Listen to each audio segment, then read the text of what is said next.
15 News at 4 starts now.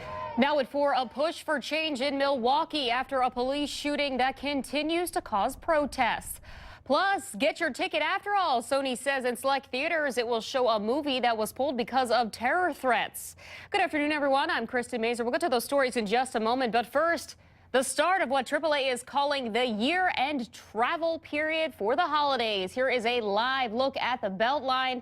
Not too many cars, at least heading westbound, but as you can see, eastbound, it is getting pretty slow going this afternoon. Nearly 2 million people in the state will travel 50 miles or more this season. That is up more than 4%. Now, on the bright side, gas prices, of course, a nice gift. According to Gas Buddy, the Milwaukee area has the cheapest rates, and Eau Claire has the highest at $2.48 a gallon, of course, across Wisconsin.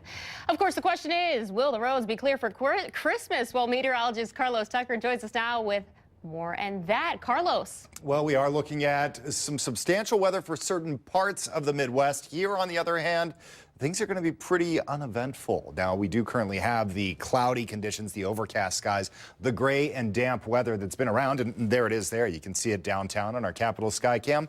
A lot of rain droplets on the camera lens right now, and skies are, well, still cloudy in every direction.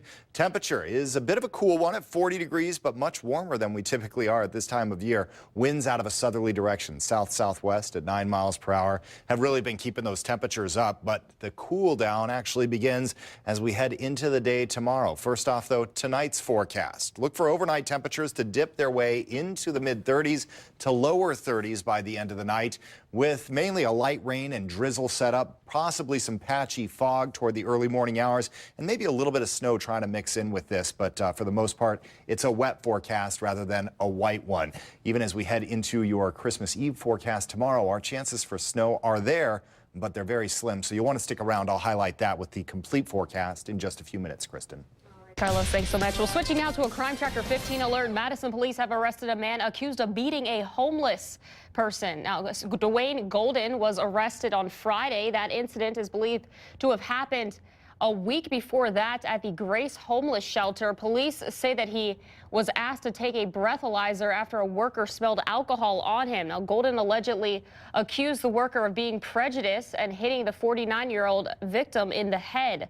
Golden claimed that the arrest was a matter of mistaken identity. Several Milwaukee aldermen are pushing for change. This after no charges were filed in a police shooting case. Now, 5 city council members outlined a plan today. It creates a community advisory panel and reevaluates diversity training. The council members also want officers to wear body cameras. You may recall former officer Christopher Mankey shot and killed Dontre Hamilton back in April. Manny was fired for not following protocol, but prosecutors cleared him of criminal wrongdoing yesterday. It prompted protests, and the Justice Department will look into whether civil rights were violated. Speaking of police shootings, for the first time since a shocking police shooting in New York City, we are hearing from the victims' families. NBC's Chris Pallone has the latest. Near the spot where 2 New York City police officers were ambushed and killed Saturday, a memorial continues to grow. NYPD officers, city officials, and disbelieving neighbors continue paying their respects to officers Rafael Ramos and Wenjin Liu. A group called Grandmothers Against Violence called for peace. If you're protesting, protest in peace. Stop the violence. New York's mayor observed a moment of silence at 2:47 p.m., the exact time the officers were shot. We have to put the divisions of the past behind us. They were left to all of us. In this generation, we have to overcome them. He has asked groups protesting police tactics to stop until the officers' funerals are over as a sign of respect.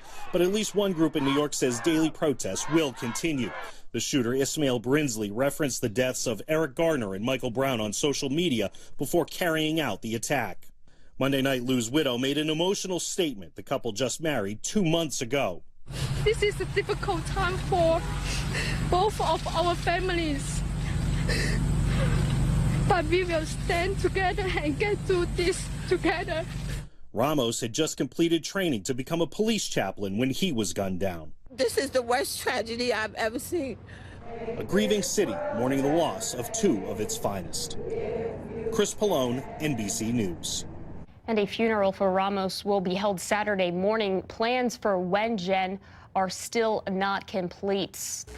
Meanwhile, today an appeals court upheld a conviction against a former Scott Walker aide.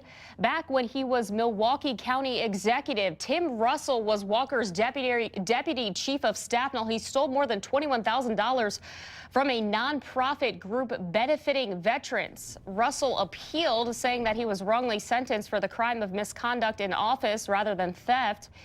He also claimed he paid too much money in restitution. Both arguments were rejected.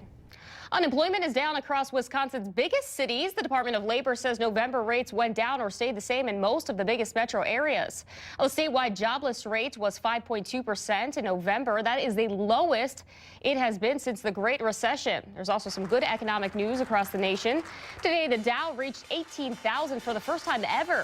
It stayed above there for the close, thanks in part to a report that shows the economy grew at the fastest pace in more than a decade. Time now for a recall alert that may involve the coffee maker rather, in your kitchen. Keurig recalling 7 million Mini Plus brewing systems. You see there on your screen. The model number on that is K10. Now, it can overheat and spray hot water during brewing.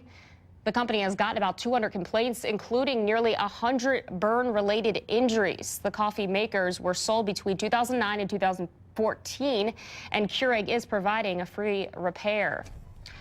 Well, now to a story that has been making headlines a lot lately. Sony Pictures is reversing a decision about a controversial movie. Today, it announced that The Interview will be shown in some U.S. theaters starting Thursday. The comedy was pulled last week after hackers threatened violence against theaters showing the film. The FBI pinpointed the threats to North Korea. North Korea sustained widespread internet outages yesterday, and American officials still aren't saying if it was the U.S. We're just not going to entertain questions one way or the other about, any of these questions about, possible U.S. responses of any kind. And I would caution you from assuming that because I'm not going to comment on them, that the answer means one thing or the other. President Obama applauded the move to put The Interview back in theaters. Coming up on NBC 15 News at 4, an unconventional search to help an area girl with autism. And it doesn't include normal doctors or treatments. We will show you the journey and how you can read all about it. That's up next. Stick around.